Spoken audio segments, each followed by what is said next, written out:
voy a esperar, para siempre te voy a querer, como siempre te voy a pedir, para siempre querernos así, la corriente del río que vino te trajo hasta mí. Vengo liviano como la espuma de las orillas, a contramano de la resaca del carnaval.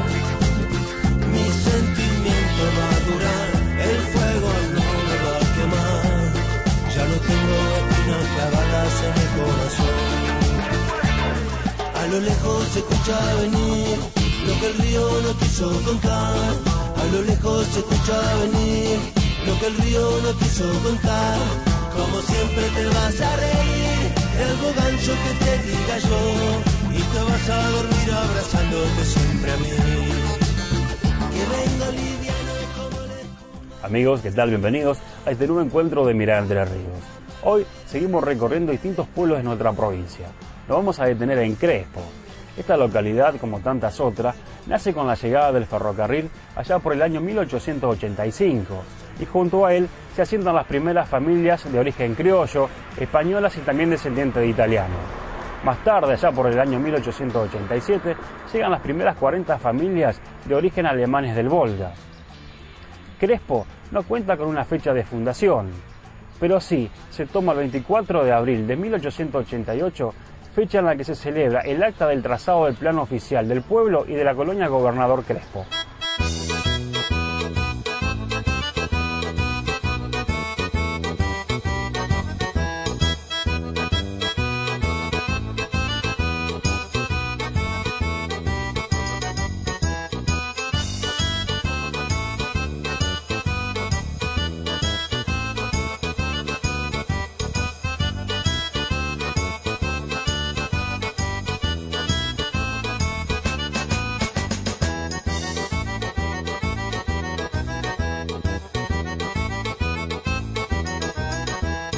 Crespo es uno de los pueblos, de los muchos pueblos de Entre Ríos que nacen al costado del andén, diría el poeta. Crespo, en la traza de esa línea ferroviaria, estaba determinado técnicamente una estación de ferrocarril de primera categoría, lo que significaba con respecto a sus pueblos vecinos, circunvecinos, que acá era el puerto férreo más importante. Esto fue una de las causas del progreso mayor de Crespo con respecto a esos pueblos circunvecinos.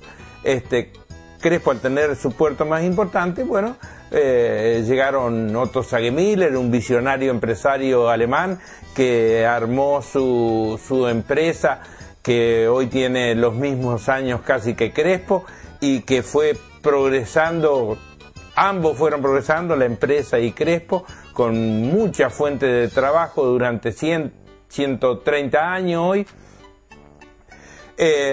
porque este era el puerto más importante. Nunca don Otto Sagemiller hubiera bajado cuando llegó a Racedo, que es la anterior, o a Camps, que es la posterior, porque eran estaciones de segunda categoría, donde solamente bajaban y subían pasajeros. En cambio en Crespo se podía subir y bajar mercaderías, productos y también maquinarias. Entonces Crespo era mucho más interesante para los empresarios.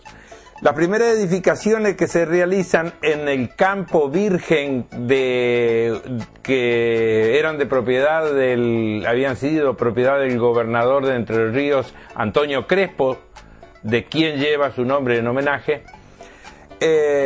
fueron el complejo ferroviario, la estación del ferrocarril y las casitas del guardaaguja y del capataz.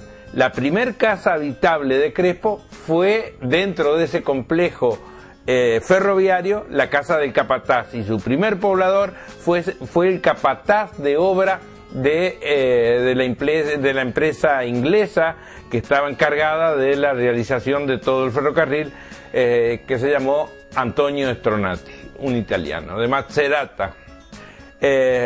Así que Crespo se fue haciendo a medida que fue construyéndose el ferrocarril, y los primeros pobladores fueron los criollos que vinieron de los desmontes que se producían en Crucecita Séptima y Don Cristóbal, que era una fuente de trabajo por aquella época, y que encontraron de que acá se abría una fuente de trabajo muy interesante, así que largaron el hacha, se vinieron acá, y acá constituyeron los primeros barrios de Crespo, el Barrio Seco, Barrio Negro, Barrio Salto, constituido por criollos que vinieron a trabajar en la construcción del ferrocarril.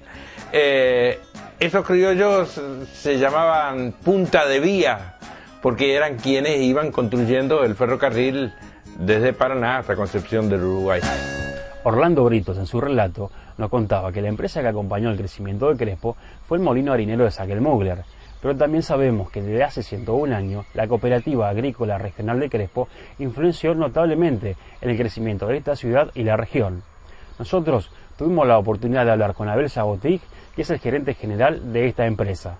La Agrícola tiene ya 101 años, funda el 29 de abril de 1910 con, diríamos, una asamblea de 193 productores, donde, digamos, uno de los impulsores es don Alejandro Mor, que fue el primer gerente también, juntamente con Otto Sagemüller y con Echeverre, que fue el síndico en su momento, cuando se fundó la cooperativa.